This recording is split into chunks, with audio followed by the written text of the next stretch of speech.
My special guest today is from the world of sport. He's won 6 World Series of Poker bracelets, 2 World Poker Tour Championships.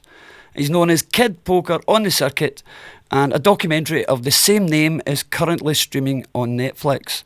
He's recognised worldwide as one of the best poker players of all time, and he's joining me now from Las Vegas. PokerStars ambassador Daniel Negreanu. Welcome to the show, Daniel. Well, it's a pleasure to be on your show. Looking forward to it. Now, unfortunately, I am in Scotland, but I don't come with subtitles. Well, I was going to say, this is the Miss Doubtfire show. Do you know Miss Doubtfire? Of course I do. You sound a lot like him. Hopefully I don't look anything like Mrs. Doubtfire.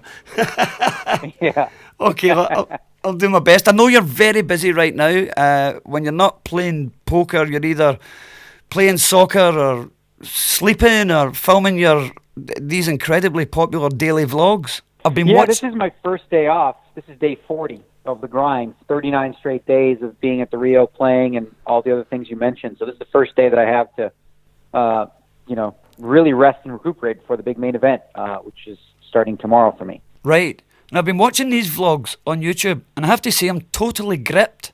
Where did the initial idea come from? Well, I wasn't, I did something like this 10 years ago on a very smaller scale. And then I noticed a guy named Andrew Nemi and Jake Cody were doing much more really cool vlogs. And I thought, what would be great is if we did something like that for the World Series. So I talked to my agent, Brian Ballsbog, about it and how we can make it happen and give people a chance to sort of get an idea of what it's like behind the scenes every day to play high-stakes poker at the World Series of Poker. Mm-hmm. And how long are they going to run for? Because, people are going to stop. They're going to start having withdrawal symptoms once they stop. It's a bit like Big Brother. If it's on every day, you get used to them.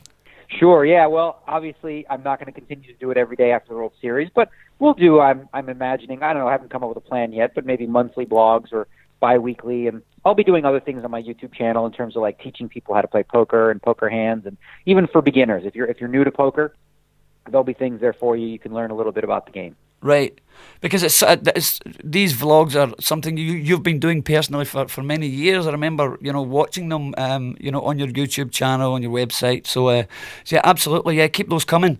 Now, for those who don't know, you ran a big contest giving someone the chance to win a place in the World Series of Poker. For those who don't know, could you just tell us a little bit about what you did? You asked everyone to submit a video. Yeah, and I thought it would be fun to kind of, a lot of fans have asked me, hey, put me in the main event. It's my dream. And I thought, well, why don't we, through this vlog, make somebody's dream come true? And so we decided to put a promotion together where basically all I asked in the 30-second video was to tell me why I should pick you. And we got thousands of entries. Ultimately, I narrowed it down to the final 3. And I liked all 3 so much. And I thought, well, who am I going to not take? So I decided, rules are meant to be broken. So I decided to just give all 3 of them a chance to play in the main event. That's absolutely fantastic. It's incredible. And what a prize as well. Did you expect so many entries? It's funny because originally my manager said, well, we're probably going to get 50 to 60 entries. And we're like, no. Thousands later. I mean, I couldn't watch every one myself. Obviously, I had a team that was digging through some of the ones that they thought I would like best. Otherwise, I would have been spending all my time watching videos. Now, how are you doing so far over the period? Well, I'm having a great series. This is probably my best series I've ever had. I've won Player of the Year twice. And this year's, I think I've performed better than that. I've had, 8 top 18 finishes, 4 final tables, a second, a third, a fifth, a sixth. I've cashed for about $700-something thousand. And during the vlog, as you know, I run a daily tally. Yeah. How many events I played, how much money I'm up, so everyone has a chance to, ride along on the journey with me. Now, I recently spoke on the show to one of your fellow PokerStars ambassadors, Stephen Hendry, 7 times world snooker champion. When I was a kid, he was my favorite snooker player. Wow! Well, he's a big fan of yours. Yeah. I don't know if you heard the interview, but he's a big fan of yours. You're his poker idol. When he was talking to us on the show, he mentioned that he heard that you play snooker. And he wanted me to ask you if it was true. No, absolutely. I thought before I was going to be a professional poker player, my goal was to be a pool player. And in Canada, when we only played snooker, and I'd gotten to a point where I was getting better. But I'm sure Stephen can tell you this, that once you get better, you get better quickly, and then you get to a point where I wasn't getting a lot better quick enough. So And ultimately, I found poker and realized, okay, there's a lot more money in poker than I'm actually more talented at it. Wow, and that's just like the opposite what Stephen said about him. You know, he said he wanted to play this and play that, but he was better at snooker. But Stephen's also it could be a professional golfer. He's so good at golf. I think it's all to do with the skills you get from snooker, are the same in golf. And also he said that, the connection to poker is, you've got to have that patience when you're playing, So he's having a great time playing poker. But you also play soccer. Are you any good? It's funny you say that. I play soccer and I also play golf. And, I can see why he's a good golfer. I imagine his putting is very good because the touch you get from snooker, right? That's probably the best part of my game is I'm pretty good at putter. As for soccer, or football as you call it over there, I am not good at it, but my effort level, I'm the guy who gives you more than he's got. My goal every game is to run harder, play harder, and be more of a team player than everyone else on my team. And I'm playing with guys 10, 15 years younger than I am, but I achieve that goal most nights where I just grind hard and I work really hard. Do you have a favorite soccer team? Well, I don't watch a lot of soccer. I do during the World Cup, but I watch Toronto FC because I was born and raised in Toronto in the MLS. But European soccer is not nearly as popular here in America, so I don't really get to see a lot of that. Right. Now, to change the subject totally, Daniel. I was watching. I love watching all your videos on YouTube. I've basically learned about poker, got interested in poker, and now play poker all because of these videos on YouTube. The old stuff. And one of the things I watched recently was you were talking about Phil Ivey and the time you slapped him. And I want to know if he ever did he ever slap you back? Did he ever get you? Okay, let's not remind him that he owes me 3 slaps because I think it's been enough years where he forgot. We were out in Monte Carlo one night, and I was already having a few drinks, and I went over to meet him, and he was drinking tequila by the glass. Not shots, but by the glass. And I thought, what the hell? If he can do it, I'll do it. And the next day, he came up to me and said, I owe you something, right? I thought, oh, this is great. He owes me money. I don't remember that I loaned it to him. He said, no, you slapped me 3 times in the face in front of my girlfriend. And I was like, what? I did what? So he promised he's going to get me back. Luckily, to this point, he hasn't forgotten. So let's hope he forgets for a very long time. Well, I hope I haven't triggered anything.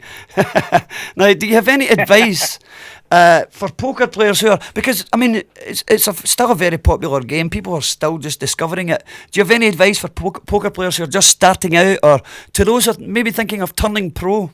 Well, today it's so much easier than it was when I started because you have so many resources to get good before you even risk any money. For one, you can watch my YouTube channel for free and learn about different hands, learn about different games, give you little poker tips. Or you can watch someone like Jason Somerville or Lex Valdhuis on Twitch.tv. And what they'll do is they'll play and they'll talk about every hand and what to do and why.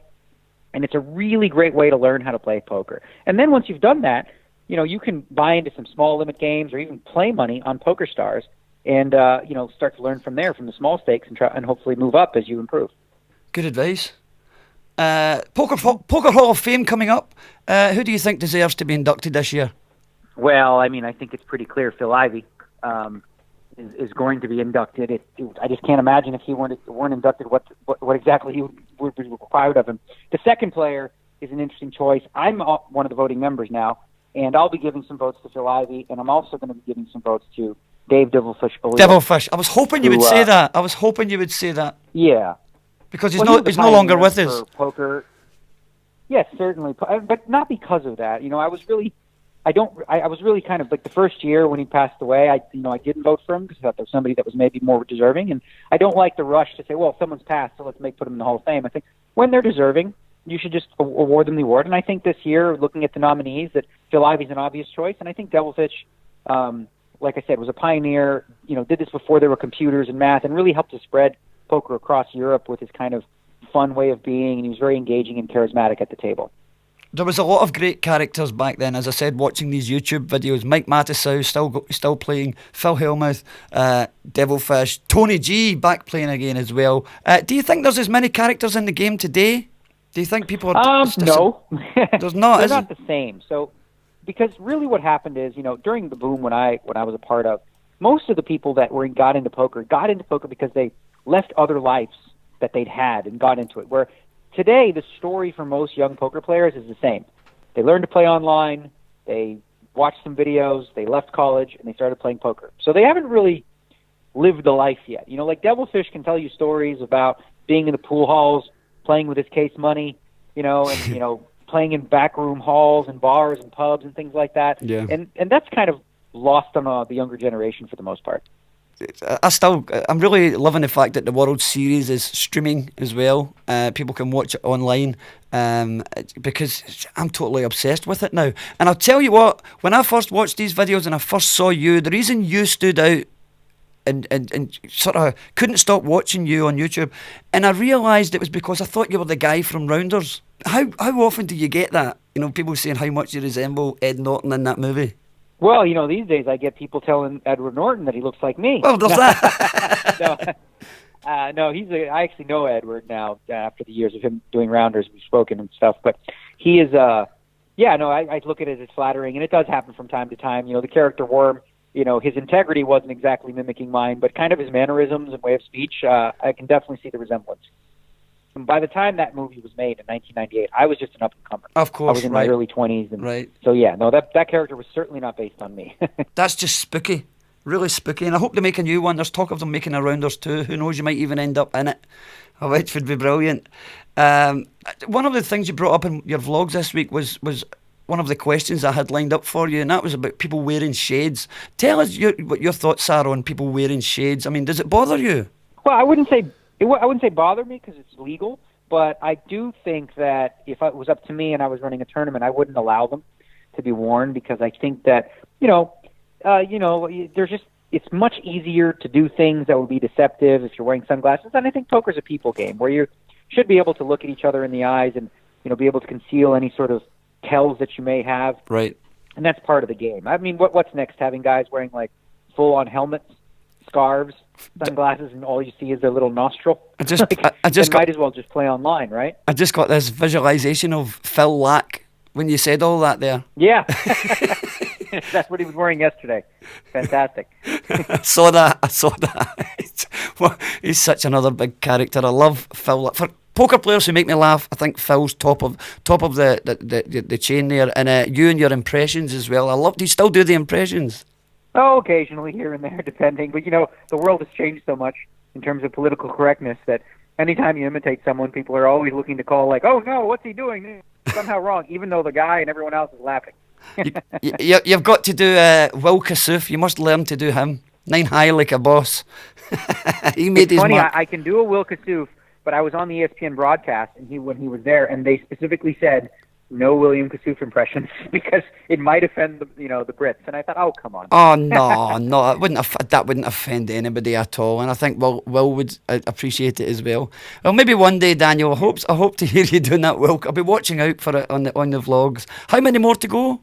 We're going to go all the way to the end of the main event. So I'm going to run all the way to the final table, and we're going to film the whole experience every day. Black Sky Radio. Daniel, thanks for giving us your time today. Best of luck in that World Series. Well, I appreciate it. Take care, bud. Good night. Daniel Negreanu. Hi, this is Ricky Gervais, and you're listening to Ross Owen on Black Sky Radio.